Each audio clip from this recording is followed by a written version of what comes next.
Hola, ¿qué tal? Bienvenida, bienvenido a este nuevo episodio del podcast Los colores del arco iris. El podcast que empecé para intentar ayudar a familias con niños y niñas en el espectro en los primeros estadios del diagnóstico, cuando están al principio del camino, para intentar aportar un poquito de luz y decir que no todo es tan negro siempre y cuando aprendamos a conocer a nuestros peques y aprendamos a convivir con una condición que va a marcar nuestra vida para siempre, pero que realmente no es tan difícil como parece.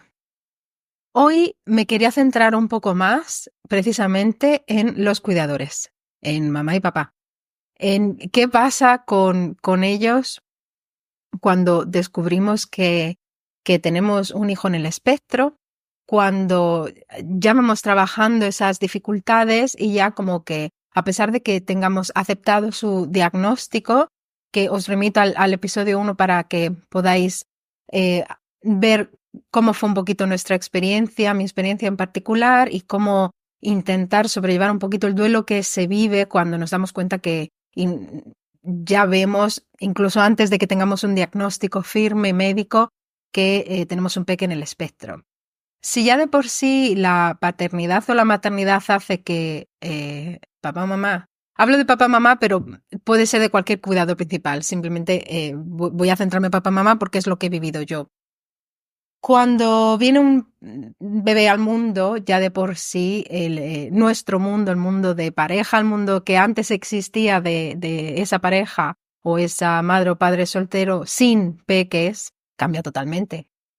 Las prioridades cambian, las rutinas cambian, todo. El sueño cambia, todo cambia.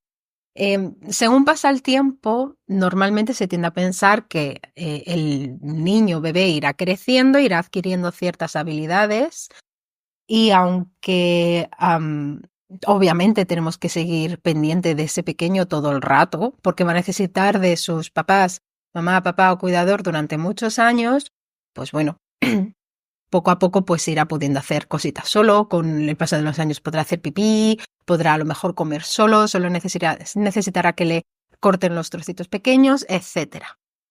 Cuando descubrimos que nuestro peque tiene una discapacidad y que va a ser una discapacidad que va a estar ahí siempre, como que ya la cabeza se te configura de otra manera y ya te vas dando cuenta que siempre vas a tener que estar disponible. Eso puede crear muchísima ansiedad, pero hablaremos de eso en otro episodio. Pero hoy me quería centrar en ese cambio de vida tan radical que tiene el criar niños en el espectro. Yo siempre digo que nuestra paternidad es 2.0 y lo digo con conocimiento de causa. Y es que, por norma general, además, las mamás, o al menos ha sido en mi caso y en muchos casos que yo también conozco, somos las que cedemos más y sacrificamos más de manera natural para estar con nuestros peques y poder llenar esas expectativas propias mismas de poder cuidarles y poder estar a su disposición y de todas las adaptaciones, terapias y todo lo que conlleva tener un peque autista. Eso al principio, como estamos intentando sobrellevar el nuevo diagnóstico y estamos en duelo con toda la situación, como que parece que pasa de largo, pero con el paso de los años, o al menos fue lo que me pasó a mí, y a lo mejor es lo que pasa a otras familias, ya cuando ese duelo del diagnóstico ya está más aceptado. De nuevo, el duelo es un proceso cíclico y te remito de nuevo al episodio 1, pero a pesar de que tengamos más aceptado, te das cuenta que es que no eres ni la sombra de lo que eras antes.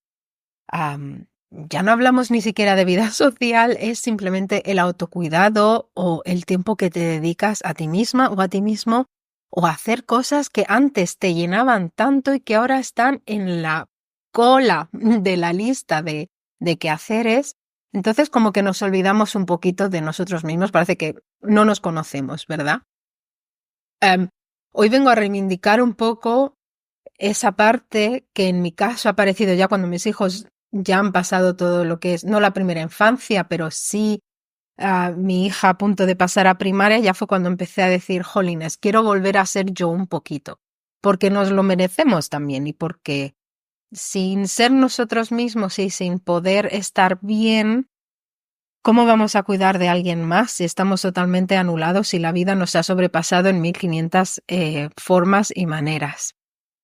El poder empezar a ser yo implicaba, yo siempre he sido una persona muy creativa, implicaba volver a hacer un poquito de manualidades que a mí me encantan y bueno, no las hago al mismo nivel que antes, por supuesto que no. Antes tenía un día libre y me podía tirar 12 horas cosiendo o haciendo cosas con telas, con lanas, con papeles, me podía tirar todo el día. Ahora ni por asomo. Pero cuando veo un huequecito, que no, aunque sea por la noche, lo hago.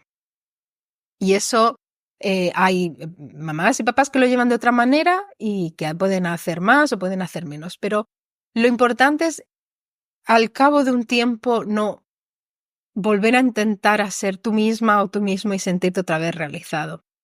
Mi marido, por ejemplo, le encanta la música, toca la guitarra y volvió a tocar la guitarra, vuelve a hacer ensayos y es solo una vez a la semana y es 1 hora, 1 hora y media como mucho.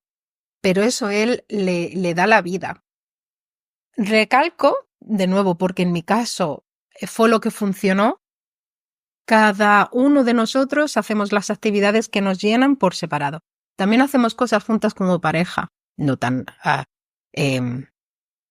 frecuentemente como antes, pero de vez en cuando nos vamos a comer juntos si podemos o hacemos alguna escapadita. Pero eso pasa muy poco frecuentemente, muy poco a menudo. Pero lo que sí hacemos es a lo mejor un par de días a la semana o un día a la semana, cuando podemos hacer algo solos que nos guste y que nos encante. En el caso de mi marido es la música. Yo, por ejemplo, me encanta aprender, me encanta estudiar. Yo soy muy hiperactiva y tengo mogollón de intereses. Entonces, pues me gusta leer muchísimo, me gusta ver vídeos de YouTube para aprender, me gusta seguir siendo creativa con mis manualidades. Me gusta crear este podcast. Este podcast es mi manera de volver a conectar con lo que yo siempre he sido, que también me ha gustado mucho enseñar y poder llevar los conocimientos a otras personas. Entonces, pues es algo que he encontrado que me llena, que me hace sentir súper feliz y que además sirvo a otras personas a que puedan utilizar todo lo que yo doy. Esto quiere decir que si ahora mismo eres mamá o papá de un peque de 2 años, 3 años, que además estáis empezando con todo este lío del espectro, tienes como que dejar todo apartado para poder hacer lo que a ti te gusta. No, pero no quiero que os sintáis mal si a lo mejor X días a la semana os dedicáis un ratito y la otra parte de la pareja o algún familiar cuida de vuestros hijos durante un rato. Sé que lo que estoy diciendo puede parecer incluso injusto, pero la realidad es así.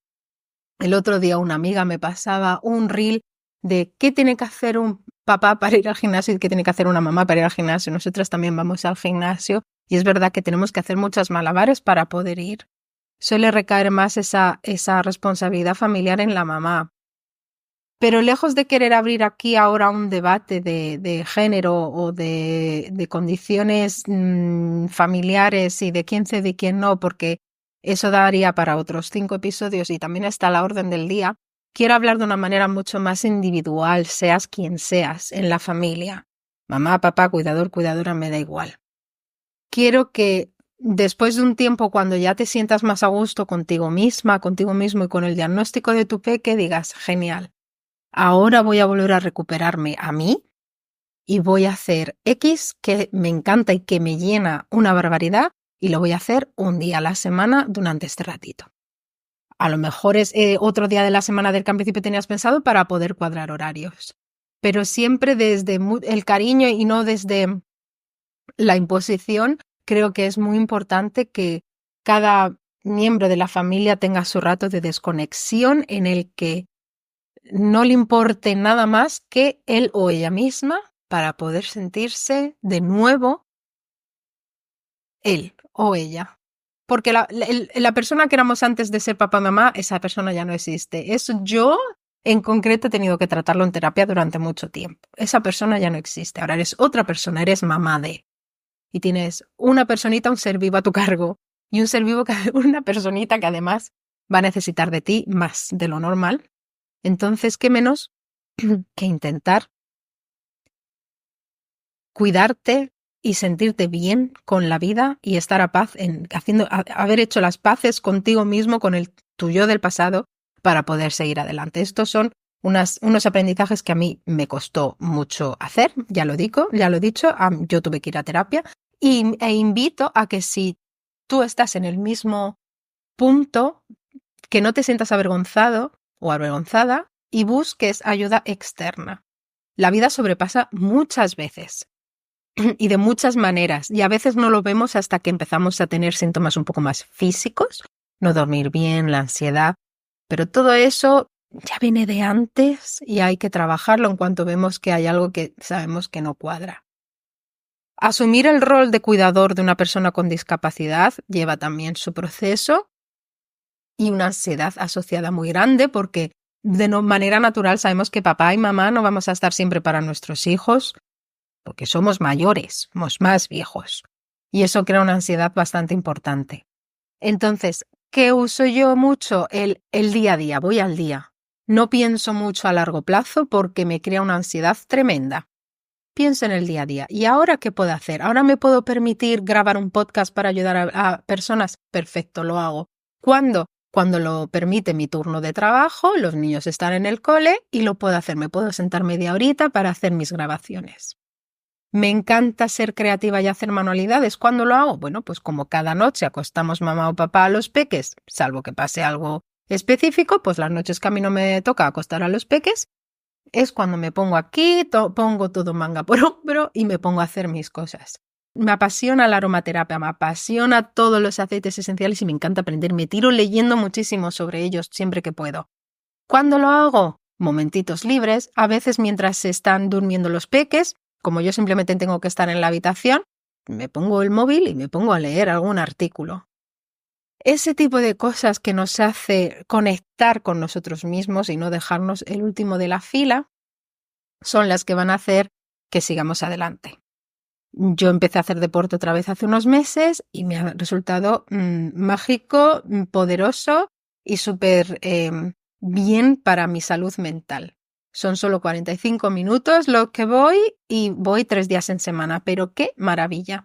Ese tipo de cosas, no hace falta irse de un retiro espiritual un fin de semana. Si puedes, por favor, hazlo. Pero necesito que te des cuenta que son pequeños gestos los que hacen conectarte contigo misma o contigo mismo para poder seguir adelante, para poder estar más presente a la hora de cuidar a tu peque.